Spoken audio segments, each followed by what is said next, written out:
Oh, howdy all, grab yourself a drink, it is time for some Path of Exile discussion. Normally when there's a fairly significant mid-league patch, grinding gear games provide a little bit of notice a couple of days in advance with some draft patch notes. Today, they did something a little bit different and just dropped 3.21.1 on us with only half an hour's notice.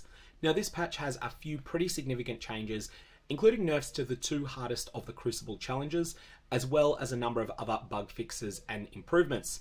Now I have already done a video outlining all of the challenges, and because of the way YouTube works, I can't actually remove parts of that are no longer accurate. I'm going to leave that video up as it was, but Towering Titans is now easier than it was made out to be in that video. It's still probably your 38th, 39th or 40th challenge. It's no longer definitely your 40th, and ever-extending evolution is now definitely on your path of least resistance to 38 challenges, which was not necessarily the case previously, but it may not be on a path of least resistance to 35 challenges. Now, one thing that is not in the patch notes is that they also added the Mannequin System. So this is an MTX that's available where you can set up an armor set in your hideout and you can swap around between them if you want pretty easily. So that's one thing that's been added that I'll do a little bit more on in a separate video. Let's go through the major changes. I want to start with something that's in the bug fixes section because this is a fairly significant functional change, although it's not something that will affect everyone, and it's probably actually a buff overall. This is the changes that are being made to Shaping the Skies. So there is an Atlas notable, Shaping the Skies, that grants a 3% chance to get a very special Kirak craft when you complete a map. Now the intended things that you can get here include 4 things, of which a couple are really significant. There is the Monstrous Treasure craft, there is the Corrupting Tempest craft, there is also one of these crafts that forces an Enriched Labyrinth trial onto your map. All of these are a pretty big deal. There's also one that forces a Mortal Val area, which is generally considered pretty rubbish. However, 3.21.0 added 3 additional ones. These were It That Fled's Breachstone Bargains. These were not intended to be in this list, and they're being removed from it. I think this is actually a buff to Shaping the Skies compared to how it was in 3.21. Those It That Fled options are okay, but they're nothing spectacular, and the other options were better. So essentially this is removing 3 of the mediocre choices from the pool of what Shaping the Skies could roll, which means that the really good ones, which is mostly Monstrous Treasure, will be more common than they were previously. So let's have a look through the things that are listed as improvements. Firstly, the Towering Titans challenge is being nerfed, and it's being nerfed a lot. Defeat 100 rare Crucible monsters and 50 unique Crucible monsters still needs to be done in the Forge of the Titans, but the requirement for this to be area level 84 is being removed. You will still need to do the 10 in 1 run and the 5 in 1 run in the Forge at level 84, but that's something that you can do in 1 or 2 runs, whereas the other ones were the ones that required you to do a lot of runs of the level 84 Forge. Those level 84 Forges are rare, and this was going to be a lot of people's 40th challenge. Now it might be your 38th, your 39th, or your 40th challenge. Next, there are 2 changes to ever-extending evolution, and GGG have probably put these in the wrong order in the patch notes. So firstly, ever-extending evolution now considers the Crucible passive tree to be fully allocated if the allocation path reaches an end. Let's take an extreme example to illustrate how this works. Let's say that you have a Crucible passive tree that contains 2 paths. Firstly, it contains the top entry in all 5 rows. That's one path. The other path that it's got only goes 1 step, and that includes the bottom entry in the 2nd row. If you have a path like this before 3.21.1, the only way that you could get credit for inputting this item into ever-extending evolution would be if you fully leveled it up to level 5. Now all you need to do is allocate the bottom path, and now that will be considered fully allocated because it would not be able to accept any more XP, even though it would have been able to get more XP if you had made different choices on it. The second change that's being made is that the option on this challenge that says create a Crucible passive tree with at least 13 skills is now being nerfed to only require 11. This makes it a little bit easier from an RNG perspective. It's probably still the path of least resistance to skip this one, but this is now a valid option to consider as well.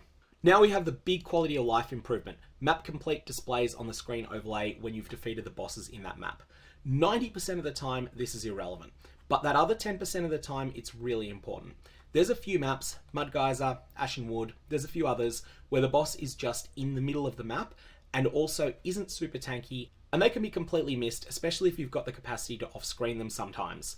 Now, if you do succeed in off-screening the boss, you will know that you have off-screened the boss. You won't be left to try and work it out from, oh, is there a corpse on the ground there and maybe I blew the corpse up? No, none of that anymore. You will know that you've killed the boss. Cycling damage reduction is getting Giganerfed. This is now going to provide 80% reduced damage taken from elements other than the active one, rather than 90% reduced. Now this is mostly going to matter when cycling damage reduction spawns in addition to either life regen or one of the similar mods. Metallon is getting nerfed really hard. So Metallon is the most dangerous of the Crucible unique monsters. It will now spawn fewer total lightning totems, and it won't spawn totems when it's standing near existing ones. This was the one that was killing me the most out of all of the Crucible monsters. Next, we have something that's being changed to the Apex Cleaver base. The maximum quality implicit found on Apex Cleavers is no longer affected by implicit modifier effect from Crucible passive skill trees. This was something that wasn't coming up in normal play, but that could allow items to get into fairly broken states where they would have more than the intended amount of quality on them by quite a lot. This was not particularly good because Apex Cleavers are just so bad, but it was something that GGG thought might cause problems in the future. At least that's the reason I think they've fixed it. Now I have a major change to Replica Emberwake, and that is elemental elements other than freeze are no longer discarded if their duration is lower than 300 milliseconds. So very short ignites that are very intense are now something that you can do again. There was a period of time where they were just getting lost entirely. That's no longer going to happen. If you can inflict a devastating ignite that's over in 100 milliseconds, that may just be enough to kill a monster anyway, and you're now going to be able to do that again. Next, we have a change to a vendor recipe. The vendor recipe for Scarab upgrades was taking precedence over what I term the Scarab shift vendor recipe. So for the Scarab shift recipe, you vendor 2 identical Scarabs plus an Orb of Horizons. So let's say that you put in 2 polished Torment Scarabs and 1 Orb of Horizons. You will then receive back a random polished Scarab.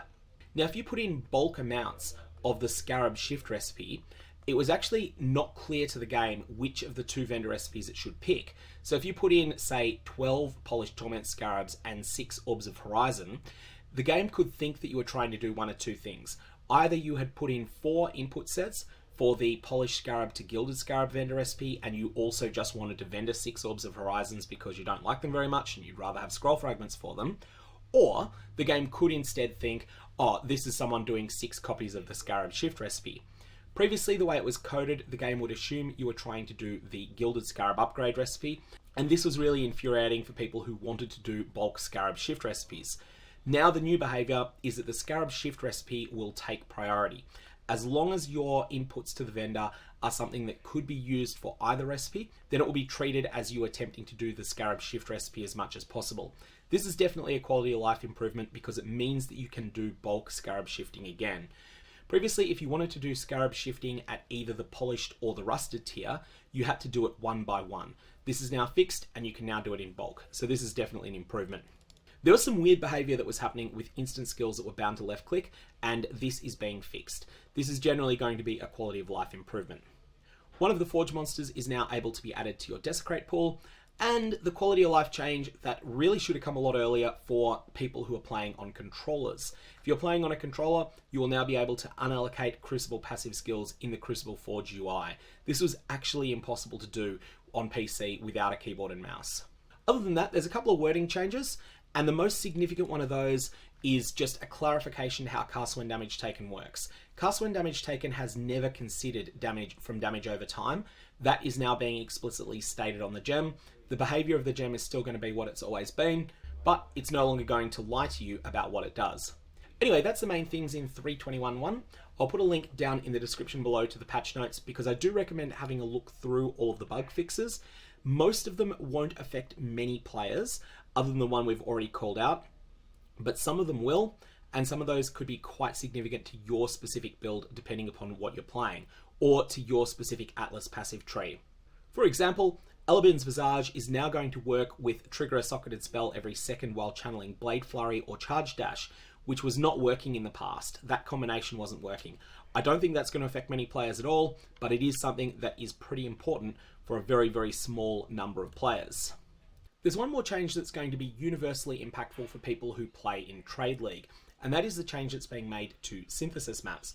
So currently, synthesis maps have a lot of different tiers to them. What's going to be changing is that they're always going to drop as tier 11. Now, this isn't going to change the monster levels of the encounters within them. those are still going to be set by the actual synthesis map itself. So Cortex will be tier 16, Replica Cortex tier 17, and the other 4 will be tier 13 once you go into them. But the maps themselves will drop as tier 11. This only affects searching for them, but it is going to make that searching process a little bit smoother. It's not really going to have much of an impact in 3.21 because there's already a lot of the lower tier ones in circulation, but this will be a big improvement for 3.22 and going forward if you play in Trade League and you do those synthesized maps at least once or twice a league. Anyways, that's all I got on this. May your Varlobs have interesting results, and I will see you around.